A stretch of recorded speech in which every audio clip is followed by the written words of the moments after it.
মা তোমার সন্তানের হায়াতের জিন্দেগিটার শুরু লগ্নটা যদি কোরআনের ছোঁয়া দ্বারা শুরু করো মা, এই সন্তানটা কোরআন পড়বে, কোরআনের অর্থ পড়ার চেষ্টা করবে, অর্থের আলোতে কোরআন বুঝে বুঝে পড়ার পর এই সন্তানটা যদি ব্যারিস্টার হয়ে যায়, এই সন্তানটা যদি সরকারি কোনো চাকরিজীবী কর্মওয়ালা হয়ে যায়, এই সন্তানের ভিতরে কোরআনের ছোঁয়া থাকার কারণে ব্যারিস্টার হবে ঠিক, কিন্তু কোনো চাঁদাবাজি করবে না। এই সন্তানটা সরকারি কর্মকর্তা হবে ঠিক, কিন্তু আল্লাহ প্রদত্ত জ্ঞান তার ভিতরে থাকার কারণে এই সন্তানটা কখনো কোনো অপরাধের সাথে জড়িত হবে না। এই জন্য আমি আমার মা বোনদেরকে বলবো, আমি আমার বৃদ্ধ বাবাদেরকে বলবো, এমন শিক্ষা সন্তানকে দাও যেই শিক্ষার মধ্যে রবের ভয় পাওয়া যায়, এমন শিক্ষা সন্তানকে দাও যেই শিক্ষার ব্যাপারে স্বয়ং পয়গম্বর আরবীর সাথে ফরমায়া যান, যে শিক্ষার ভিতরে পয়গম্বর আরবীর জীবনে পাওয়া যায়। আজকে যদি আমরা তেঁতুল গাছ লাগাইয়া দেই, কিছুদিন পর যদি বলি তার দিকে কেন আপেল আসে না, এটার থেকে কেন কমলা আসে না, এটা যেমনি ভাবে বোকামি হবে, ঠিক তেমনি ভাবে মাদ্রাসায় সন্তানকে না পাঠাইয়া, সন্তানকে কোরআন না শিখায়া, সন্তানকে রাসূলুল্লাহর আদর্শ না শিখায়া, সন্তান থেকে আদব, সন্তান থেকে শিষ্টাচার, সন্তান থেকে ভালো কিছু পাওয়াটাও বোকামি হবে। এই জন্য যুবক বাবাজি, তোমার পা দুখানা যদি আগায় আমি তোমাকে তাও ধরতে রাজি আছি। রাত্র গভীর করবো না, হয়তো কিছুক্ষণের মধ্যে আলোচনা শেষ করবো। আমার রবের ভয় দিলের মধ্যে জায়গা দেওয়ার চেষ্টা করো। এমন কোন কাজ করিও না যেই কাজ করার কারণে আমার আল্লাহ তোমার উপর নারাজ হয়। এমন কোন কাজ করিও না যেই কাজ করার কারণে আল্লাহু আকবার পয়গম্বর আরবীর শাফাত তোমার উপর থেকে মাহরুম হয়ে যায়। আল্লাহ রাসূল বলে, কে চালাক দুনিয়াতে জানো, আল কাইসু মান দানা নাফসাহু ওয়া আমিলা লিমা বাদাল মাউত। কে জানো দুনিয়াতে সবচেয়ে বড় জ্ঞানী, দুনিয়াতে সবচেয়ে বড় চালাক আল কাইসু মান দানা নাফসা, যে মানুষটা নিজেকে চিনতে পারল, বড় অল্প সময় মনোযোগ দেওয়ার চেষ্টা করেন। আল্লাহ রাসূল বলেন, দুনিয়াতে এই মানুষটা চালাক, যে মানুষটা নিজেকে চিনতে পারল। আজকে আমরা চালাক মনে করি কাকে? আমি আমার সন্তানটাকে কিছু 2 নম্বর পচা গান্দা জিনিসপত্র দিয়ে বাজারে পাঠাইলাম, আর বলে দিলাম বাবা যে কোনো মূল্য হোক তুমি এটাকে বিক্রি করে দিবা 1 নম্বর বলিয়া।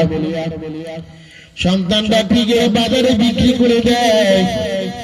বাজার থেকে আসার পরে অন্যরা ডাক দিয়ে বলে, বাস্তবেই তোমার পোলাটা চালাক, ডুপ্লিকেট মালগুলাকে 1 নম্বর মাল বলিয়া চালায়া দেয়। তোমার সন্তানটা মায়ের পিঠে অত্যন্ত এক্সপার্ট, তোমার সন্তানটা অন্যের সাথে লড়াই করতে পারে প্রস্তুত। এটাকে আমরা আমাদের সাধারণ জ্ঞানে চালাক মনে করলো, এটাকে চালাক বলা হয় না। পয়গম্বর আরবী বলেন, দুনিয়াতে কে চালাক জানো? আল কাইসু মান দানা নাফসা, যে নিজেকে চিনতে পারলো। আমি আব্দুল্লাহ কি আমার পরিচয়, আমি রহিমা খাতুন কি আমার পরিচয়, আমি আব্দুল করিম কি আমার পরিচয়। আমি তো এক সময় দুনিয়াতে ছিলাম না, আমি ছিলাম রুহের জগতে। রুহের জগৎ থেকে আমার আল্লাহ আমাকে মায়ের গর্ভে পাঠাইলেন, মায়ের গর্ভ থেকে আমার আল্লাহ দুনিয়ার জিন্দেগিতে পাঠাইলেন। তার মানে বুঝা যায় আমি স্থায়িত্বের কোন নয়, আমি পূর্বে কোন জগতে আমি স্থায়ী ছিলাম না, দুনিয়া তো স্থায়ী নয়। তার মানে আমাকে এক জায়গায় যাওয়া লাগবে। রাসূলুল্লাহ বলেন, নিজেকে চিনার পাশাপাশি ওয়া আমিলা লিমা বাদাল মাউত, যে মানুষটা আখিরাতের জন্য, মৃত্যুর পরবর্তী জিন্দেগির জন্য নেক কাজ করতে পারলো, নিজেকে প্রস্তুতি নিতে পারলো। আল্লাহ রাসূল বলেন, 2টা কাজ যে করবে।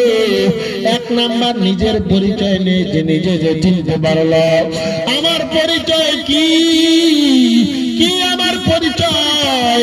দুনিয়াতে ছিলাম না, আমি দুনিয়াতে এখন আছি, ভবিষ্যতে থাকবো না। এই ফিকির করার পরে যারা বাদাল মাউত আখিরাতের জিন্দেগির জন্য নেক কাজ করে, ওয়াজ মাহফিলে অংশগ্রহণ করে, মসজিদ মাদ্রাসা নির্মাণের কাজে অংশগ্রহণ করে, সন্তানগুলোকে দ্বীনি শিক্ষা শিক্ষিত করে, আল্লাহ রাসূল বলেন এই মানুষগুলো দুনিয়াতে চালাক।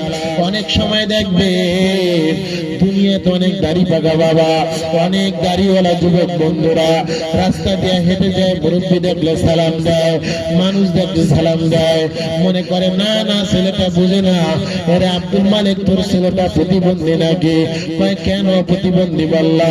কয় তোমার সন্তানটা তেমন কিছু বোঝে না, দুনিয়ার হাল বা বোঝে না, ওখানে কনসার্ট হয় কনসার্টে যায় না, পোলারা বিভিন্ন সময় বিভিন্ন গুনাহের আঞ্জাম করে, সেন্ট মার্টিন করার জন্য যায়, সেখানেও দেখি যায় না কি ব্যাপার তোমার ছেলেটার কি হইল।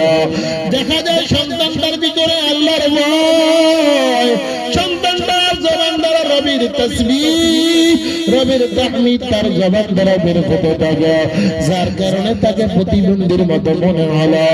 এটা কোনো প্রতিবন্ধী নয়, এই মানুষগুলি মাওলার জান্নাতের মানুষ। কথা বলেন ঠিক কিনা?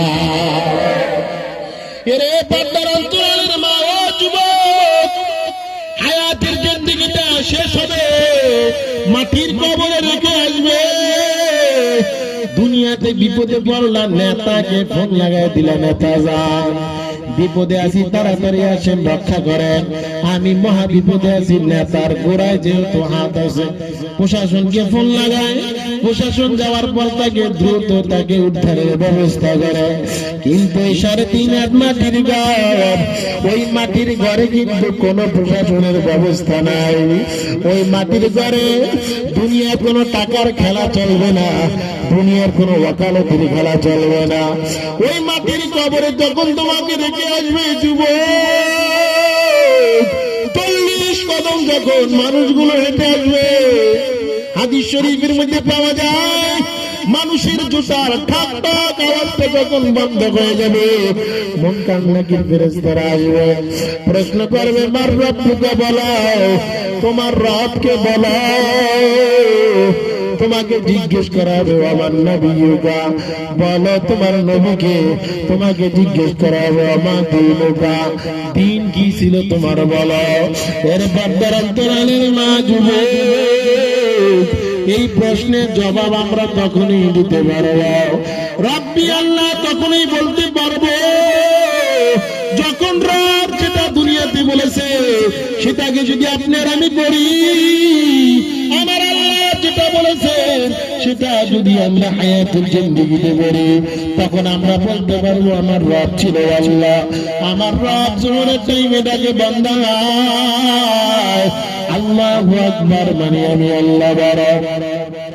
আমার আল্লাহ ফজরের টাইমে ডাকলো আব্দুল্লাহ, কিন্তু বান্দা আল্লাহ বললে মসজিদের মিনার থেকে মুয়াজ্জিন ডাক দেয় আল্লাহু আকবার, আমি আল্লাহ বড়, তোমার আরামের গুণটা ছোট, আমি আল্লাহ বড়, তোমার কম্বলের আরামটা ছোট হয় বন্দায়। কিন্তু না, সে তার ঘুম ছেড়ে আসে না। আমার আল্লাহ তার খাবারটা আগের মতো রাখলেন, নিঃশ্বাসটাও আগের মতো রাখলেন, আল্লাহ বন্ধ করলেন না। দুনিয়াতে বাবার আন্ডারে যদি থাকো, একদিন কাজ না করলে দ্বিতীয় দিন তোমাকে বলা হয় এই তুমি কেন কাজে যাও না বলো, কিন্তু আমার রব তোমাকে মসজিদ থেকে ডাকলে আমি আল্লাহ বড়, কিন্তু তুমি আসলে না মহান রবের কদমে সিজদা যাওয়ার জন্য। আমার আল্লাহ বলে দেখি আমার আব্দুল্লাহ জোহরের সময় আসে কিনা, এখনো খানাটা চালু রাখে আমার আল্লাহ, নিঃশ্বাসটা এখনো চালু রাখে, কিন্তু আল্লাহর বান্দা জোহরের মসজিদে যায় না। আমার আল্লাহ জোহরের সময় আবার ডাক দেয় আল্লাহু আকবার, আমি আল্লাহ বড়, কিন্তু আব্দুল করিম তার নিজের ব্যক্তিগত কাজ নিয়ে ব্যস্ত, কৃষি কাজ নিয়ে ব্যস্ত, তার ফ্যাক্টরি নিয়ে ব্যস্ত, সন্তান নিয়ে ব্যস্ত, পরিবারকে নিয়ে ব্যস্ত, তার অন্যান্য আউটসাইডের কাজকর্ম নিয়ে ব্যস্ত। জোহরের টাইমও আসলি না যুবক, আমার যুবক বন্ধু কি আল্লাহ পাক বারবার জোহরের সময়টা করে বড় না যুবক, জোহরের সময় সে